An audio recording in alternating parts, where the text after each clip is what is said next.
பகுஜன் சமாஜ் கட்சியின் தமிழக மாநில தலைவர் ஆம்ஸ்ட்ராங் நேற்றிரவு 8 மணி அளவில் படுகொலை செய்யப்பட்டதை தொடர்ந்து இப்போது ராஜீவ்காந்தி மருத்துவமனை அருகே திரளாக கூடியிருக்கும் அவரது ஆதரவாளர்கள் ஆர்ப்பாட்டம் நடத்தி கொண்டிருக்கிறார்கள். கைது செய்யப்பட்டவர்கள் உண்மையான குற்றவாளிகள் அல்ல, போலி குற்றவாளிகள். உண்மையான குற்றவாளிகளை கைது செய்ய வேண்டும் என்றும் பிஎஸ்பியின் அலுவலகத்திலேயே அவரது உடல் நல்லடக்கம் செய்யப்பட வேண்டும் என்று கோரிக்கை விடுத்து இந்த ஆர்ப்பாட்டத்தை ஆம்ஸ்ட்ராங்கின் ஆதரவாளர்கள் நூற்றுக்கணக்கானவர்கள் திரண்டு அங்கு சாலை மறியல் மற்றும் ஆர்ப்பாட்டத்தை நடத்தி கொண்டிருக்கிறார்கள். இதன் நேரலையை இப்போது பார்த்து கொண்டிருக்கிறீர்கள். ராஜீவ்காந்தி மருத்துவமனை அருகில் இருக்கும் அந்த இடத்தில் காவலர்கள் அங்கு பாதுகாப்பு பணிகளில் ஈடுபட்ட வண்ணம் இருக்கிறார்கள். போக்குவரத்து நெரிசலும் ஏற்பட்டிருக்கிறது. போக்குவரத்தை சரி செய்யும் பணியிலும் ஈடுபட்டிருக்கிறார்கள். இந்த நேரத்தில் ஆம்ஸ்ட்ராங்கின் உடலை ராஜீவ்காந்தி மருத்துவமனை முன் ஆம்ஸ்ட்ராங்கின் ஆதரவாளர்கள் அவரது உடலை ஒப்படைக்க தாமதமாவதால் மருத்துவமனை முன் ஆதரவாளர்கள் போராட்டம் நிகழ்த்தி கொண்டிருக்கிறார்கள். இது குறித்து நமது செய்தியாளர் சிவகுமார் தரும் தகவல்களை கேட்கலாம்.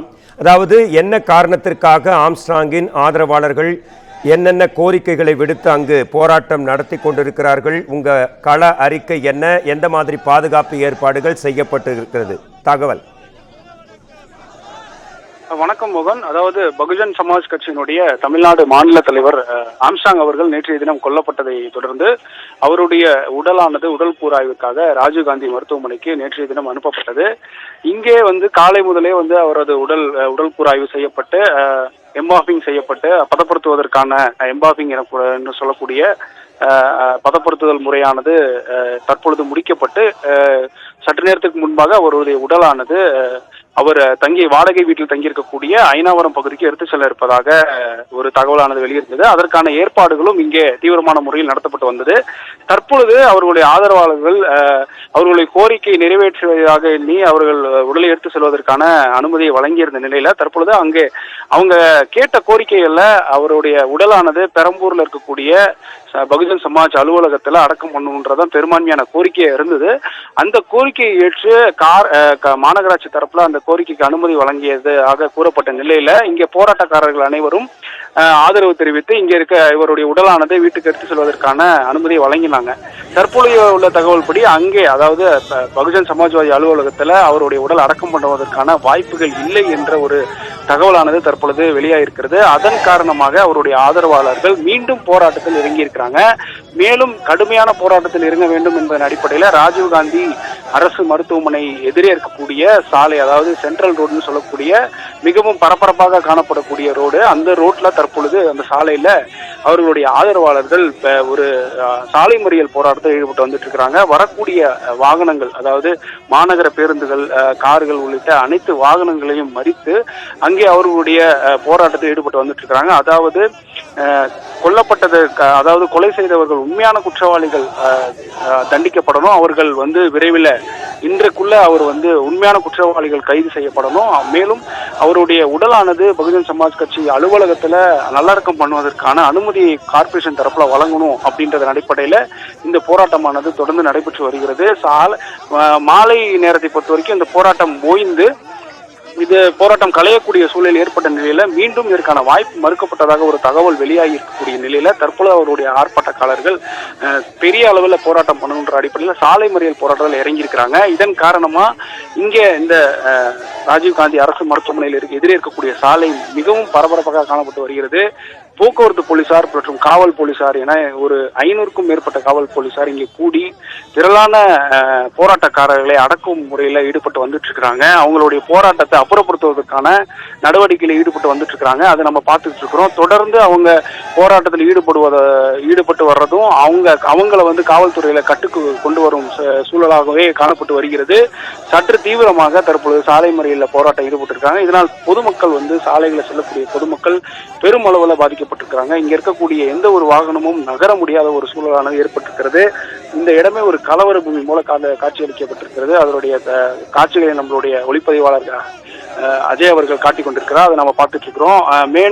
மேலும் இந்த போராட்டத்தை வந்து மேலும் தீவிரமடைவதை தடுக்கும் முறையில போலீசாரால் தொடர்ந்து கட்டுக்குள் கொண்டு வருவதற்கான பல்வேறு நடவடிக்கைகளை எடுத்துக்கிட்டு இருக்கிறாங்க. இருப்பினும் இந்த போராட்டம் கட்டுக்குள் கொண்டு வருவதற்கு மிகவும் சிரமப்படும் வகையில தான் இருக்கு. தொடர்ந்து அங்க இருக்கக்கூடிய பேரிகார்டுகள்லாம் அப்புறப்படுத்திட்டு நடுவில் இருக்கிற அந்த மரப்புகள் மேல ஏறி அவங்க கோஷங்களை எழுப்புவதற்கான ஒரு காட்சிகளை நம்ம பார்த்துட்டு இருக்கிறோம். அவங்க வேண்டும் வேண்டும் நியாயம் வேண்டும் என்ற ஒரு கோரிக்கையை வழங்குறாங்க. உண்மையான குற்றவாளிகள் கைது செய்யப்படும் அப்படின்ற அடிப்படையில தொடர்ந்து போராட்டங்களை நடத்திட்டு வரதையும் நம்ம பார்க்கிறோம். தற்பொழுது அங்கே நல்லடக்கம் செய்வதற்கான வாய்ப்பு மறுக்கப்பட்டதன் காரணமாகவே இந்த போராட்டமானது நடைபெற்று வருவதாக போராட்டக்காரர்கள் தரப்புல தெரிவிக்கிறாங்க. உடல் கூராய்வு முழுவதும் முடிஞ்சிருச்சு. மேற்கொண்டு எம்பாஃபிங் பணிகளும் முழுமையா முடிஞ்சிருச்சு. அவருடைய உடல் எடுத்து செல்வதற்கான அனைத்து ஏற்பாடுகளும் இங்கே முடிக்கப்பட்டு விட்டது. இந்த உடலை வாங்குவதற்கு அவருடைய ஆதரவாளர்கள் இப்ப மறுக்கிறாங்க. அரசு மருத்துவமனை தரப்புல உடல் கூராய்வு முழுவதும் பணிகள் முழுவதும் முடிஞ்சு விட்டதாக ஒரு தகவல் வெளியாயிருக்கு. இந்த நிலையில தற்பொழுது சாயந்தரம் முதலே இவர்கள் மறுபடியும் போராட்டத்தில் இறங்கி இருக்கிறதுனால இந்த இடம் பரபரப்பான சூழலாக காணப்பட்டு வருகிறது. அதாவது போஸ்ட் மார்ட்டம் என்று சொல்லக்கூடிய உடற்கூராய்வு முடிந்துவிட்டது, எம்பார்மிங் என்ற நடைமுறையும் முடிந்தாகிவிட்டது. ஆனாலும் மறைந்த பிஎஸ்பியின் மாநில தலைவர் ஆம்ஸ்ட்ராங்கின் உடல் கொண்டு செல்ல தயாராகத்தான் இருக்கிறது. ஆனாலும் உடல் நல்லடக்கம் செய்யப்பட வேண்டிய இடத்தின் அனுமதி கிடைக்காத காரணத்தால் இந்த தாமதம், இந்த ஆர்ப்பாட்டம் என்று சொல்கிறீர்கள். அவர் தற்போது இருக்கும் இடம் அயனாவரத்தில் இருக்கும் குடியிருப்பு பகுதியில் தான் தற்காலிகமாக வசித்து வருகிறார் அவருடன் குடும்பத்தினருடன். அது மட்டுமல்லாமல் அவர் பெரம்பூரில் அவருடைய பூர்வீக வீடும் இருக்கிறது. பெரம்பூரில் இருக்கக்கூடிய பள்ளிக்கூடத்தில் அவர் உடல் மக்களுக்காக பார்வைக்கு வைக்கப்படும் என்று சொல்லப்படுகிறது. அவருடைய உடல் எங்கு கொண்டு செல்லப்படும்? அதாவது இங்கே ராஜீவ்காந்தி அரசு மருத்துவமனையிலும் முழுவதும் உடல் கூராய்வு பணிகளானது முடித்து விட்ட நிலையில அவர் தற்பொழுது ஐநாவரத்துல ஒரு வாடகை வீட்டுல தங்கி இருக்கிறாங்க. அந்த வாடகை வீட்டுல இந்த உடலானது எடுத்து செல்லப்படும். இப்போ அனுமதி வழங்கும் பட்சத்துல இங்க ராஜீவ்காந்தி மருத்துவமனையில இருந்து ஐநாவரத்துல இருக்கக்கூடிய ஒரு அபார்ட்மெண்ட்ல இருக்காங்க. அந்த அபார்ட்மெண்ட்டுக்கு இந்த உடலானது எடுத்து செல்லப்படும். அங்கே அவங்களுடைய சாங்கியங்கள் முறைப்படி அங்க இருக்கக்கூடிய சாங்கியங்கள்லாம் செய்து முடித்த பிறகு அவருடைய உடலானது அங்கே, அதாவது பகுஜன் சமாஜ் கட்சி அலுவலகம் அருகே ஒரு மாநகராட்சி பள்ளியானது இருக்கிறது, அரசு மேல்நிலை பள்ளி. அந்த பள்ளியில பொதுமக்கள் பார்வைக்காக வைப்பதற்கான அனுமதியும் வழங்கப்பட்டு விட்டது. அதனைத் தொடர்ந்து நாளைய தினம் பெருந்தலைவர்கள், கட்சி தலைவர்கள் எல்லாம் அங்கே அரசு பள்ளியில அங்க வைக்கப்பட்டிருக்கக்கூடிய அவருடைய உடலை அனைவரும், பொதுமக்கள் உட்பட அனைவரும் பார்க்கும் வகையில் அங்கே ஏற்பாடுகள் செய்தாகிவிட்டது. அதனைத் தொடர்ந்து அவருடைய, அதாவது அந்த பொதுமக்கள் பார்வைக்கு பிறகு நாளை பிற்பகல் 12 மணி அளவுல, அதாவது 12 மணி முதல் மாலை 6 மணி வரையில நல்லடக்கம் செய்வதற்கான பணியும் ஏற்பாடு செய்யப்பட்டுள்ளது. அந்த நல்லடக்கம் செய்வதற்கான இடம் தான் தற்பொழுது பிரச்சனையாக இருக்கிறது. இவங்க தரப்புல கேட்கறது என்ன அப்படின்னா, அவங்களோட ஆதரவாளர் தரப்புல கேட்கறது என்ன அப்படின்னா, அவருடைய கட்சி அலுவலகத்துலதான் நாங்க நல்லடக்கம் செய்யணும், அதற்கான அனுமதியை தான் நீங்க வழங்கணும் அப்படிங்கிறது தான் அவங்களுடைய ஒரு முக்கியமான கோரிக்கையா இருக்கு. அந்த அலுவலகத்துல அவங்க அடக்கம் பண்றதுக்கான வாய்ப்பு தான் இங்க மாநகராட்சி சார்பில் மறுக்கப்படுகிறது. அதன் காரணமாகவே தற்பொழுது இவங்க போராட்டத்தில் ஈடுபட்டு இருக்கிறாங்க. இங்கே எல்லா பணிகளும் நிறைவடைஞ்சிருக்கு. அவங்க வீட்டுல போய் அவங்களுக்கான சாங்கியங்களை செஞ்சு முடிச்சதுக்கு அப்புறம், ஐநாவரத்தில் இருக்கக்கூடிய ஒரு வீட்டுல சாங்கியங்கள் செய்து முடித்த பிறகு அங்க இருந்து இன்று இரவுக்குள்ளேயே பெரம்பூர்ல இருக்கக்கூடிய அரசு மேல்நிலை பள்ளியில பொதுமக்கள் பார்வைக்காக வைக்கப்படும். இன்று முழுவதும் அங்கே வைக்கப்படும். நாளை பிற்பகல் வரை அங்கு முழுவதும் பொதுமக்கள் பார்வைக்காக வைக்கப்படும். அதன் பிறகுதான் நல்லடக்கம் செய்வதற்கான பணி துவங்கும். அந்த நல்லடக்கம் செய்வதற்கான இடத்தை எங்களுக்கு நாங்கள் கேட்கும் இடத்தை தேர்வு செய்து கொடுங்கள் என்றுதான் இவங்களுடைய தரப்பு கோரிக்கையா இருக்கு. அது மறுக்கப்படுவதன் காரணமாக இவங்க போராட்டத்தில் ஈடுபட்டு வந்துட்டு இருக்காங்க. பகுஜன் சமாஜ் கட்சியின் மாநில தலைவர் நேற்று கொல்லப்பட்டிருக்கிறார். அதாவது ஆம்ஸ்ட்ராங்கின் ஆதரவாளர்கள் மொத்தம் எத்தனை பேர் அங்கு ராஜீவ்காந்தி மருத்துவமனை அருகே திரண்டிருக்கிறார்கள்?